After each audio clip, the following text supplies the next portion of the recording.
નમસ્કાર, અસ્સલામ વાલેકુમ. અમરેલી ધારીના વલ્લભ કાકડિયાના પત્નીએ બેફામ વાણી વિલાસ મુસ્લિમ સમાજ વિશે કરતા વિધર્મીઓનો નાશ કરવા માટે અમે ઉમેદવારી પત્રો ભરીએ છીએ, આ રીતનું સ્ટેટમેન્ટ આપતા સમગ્ર ગુજરાત અને દેશમાં ઘેરા પ્રત્યાઘાતો પડ્યા છે.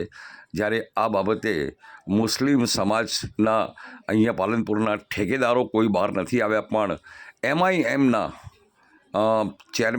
કાર્યકારી ચેરમેન અને ઉમેદવારોએ રોષે ભરાઈને આજે પાલનપુર પૂર્વ પોલીસ મથકે ફરિયાદ નોંધવામાં આવી છે અને પોલીસે તેમની ફરિયાદ લઈ કાર્યવાહી હાથ ધરવામાં આવી છે. શું કહે છે સાજિદ મકરાણી? હું સાજિદ મકરાણી, બનાસકાંઠા જિલ્લા AIMIMના વર્કિંગ પ્રેસિડેન્ટ, અને અમારી સાથે અમારા પાલનપુર નગરપાલિકામાં જે ઉમેદવારી કરેલા તમામ ઉમેદવારો છે, સંગઠનના લોકો છે. તો આજે અમે પાલનપુર શહેર પૂર્વ પોલીસ સ્ટેશને PI સાહેબ શ્રી ચૌધરી સાહેબને મળી અને જે હમણાં ગઈકાલે મુસ્લિમ સમાજ વિરુદ્ધ કોકિલાબેન કાકડિયા દ્વારા એક ભાજપના કોર્પોરેટરોનું ફોર્મ ભરવા જતા એવું નિવેદન કરવામાં આવ્યું હતું કે અમે આ કોર્પોરેટરોને એટલા માટે લડાઈએ છીએ અને ટિકિટ આપીએ છીએ કે આવનાર સમયની અંદર વિધર્મીઓ એટલે કે મુસ્લિમોનો નાશ કરે. પણ હું કોકિલાબેન કાકડિયાને કહેવા માંગુ છું કે આપ સસ્તી પ્રસિદ્ધિ મેળવવા માટે ખોટા મુસ્લિમ સમાજને ટાર્ગેટ કરી અને વૈમનસ્ય ન ફેલાય એવી ભાષાનો ઉપયોગ ન કરો.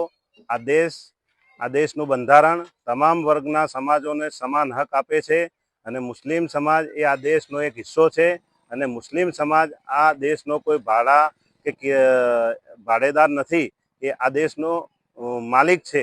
કારણ કે આ દેશની આઝાદીમાં સૌથી મોટું કોઈનું યોગદાન હતું તો મુસ્લિમ સમાજનું હતું. જ્યારે ઇલેક્શન આવે છે ત્યારે ભાજપના અમુક આવા નુસન્સ લોકો જેને કહેવાય એ મુસ્લિમ સમાજને ટાર્ગેટ કરી અને પોતાની સસ્તી પ્રસિદ્ધિ મેળવી અને સીટો જીતવા માટેના પ્રયત્નો કરતી હશે. માટે હું મુસ્લિમ સમાજને પણ ધ્યાન દોરવા માંગુ છું કે આવા ભાજપના લોકોને જાકારો આપો, ચાહે આપણો વોર્ડ હોય, ચાહે વિધાનસભા હોય, ચાહે લોકસભા હોય. કારણ કે આ લોકો ફક્ત ને ફક્ત મુસ્લિમ સમાજના માટે દુઃપ્રચાર કરી અને નફરતી વાતાવરણ પેદા કરે છે. માટે હું અમારા સમાજના તમામ યુવાન ભાઈઓને કહું છું કે આ ભાજપનું વોટ આપવો અથવા ભાજપની વાત કરવી એ અમારું અડધું ઈમાન ખરાબ કરવા જેવી વાત છે. માટે આજે અમે ભાઈચારો અને શાંતિથી પાલનપુરમાં રહીએ છીએ, એ માહોલ ખરાબ ન થાય માટે આજે અમે PI શ્રીને ખૂબ સારી રીતે રજૂઆત કરી. PI સાહેબે અમને ખૂબ સારો જવાબ આપ્યો છે અને એમને પણ કીધું છે કે અમે તમારા જવાબો લઈ અને આગળની કાર્યવાહી કરીશું. માટે આજે અમે અહીંયા આવ્યા હતા.